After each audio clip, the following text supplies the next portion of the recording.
हमें महसूस हुआ कि हमारी नफी हो रही है, तो हम किसी भी हद तक जाएंगे ये देखे बगैर कि कानूनी क्या है और गैर कानूनी क्या है।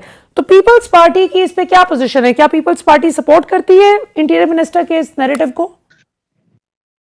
बहुत शुक्रिया। मैंने नहीं सुना राणा साहब ने जो स्टेटमेंट दी है, let me go through it. मैं उसके ऊपर प्रॉपर तो रिस्पॉन्ड उसको तभी कर सकूंगा या जमाती मौकफ दे सकूंगा जब मैं उसको प्रॉपरली सुन सकूं।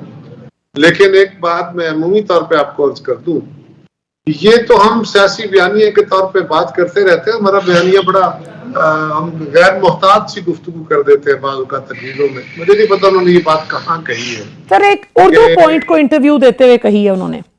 अच्छा, तो ये किसी की सियासत दफन होने जा रही है, एक इस्तिलाह के तौर पे है कि इमरान खान साहब को लोग रिजेक्ट कर देंगे या फिर हमें कर देंगे।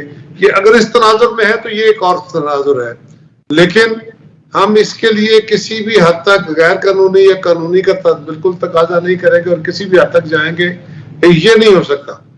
हमने कानूनी तौर पे ही रहना है और हुकूमत कानून से चला करती है। मुझे तवक्को नहीं कि राणा साहब ने ऐसा बयान दिया हो। बिल्कुल दिया है। मैं इस पे इससे ज्यादा भी बात नहीं कर सकता जब तक मैं पूरा इंटरव्यू सुन ना लूं या उनसे बात न कर लूं कि उन्होंने किस रेफरेंस पे ये बात कही।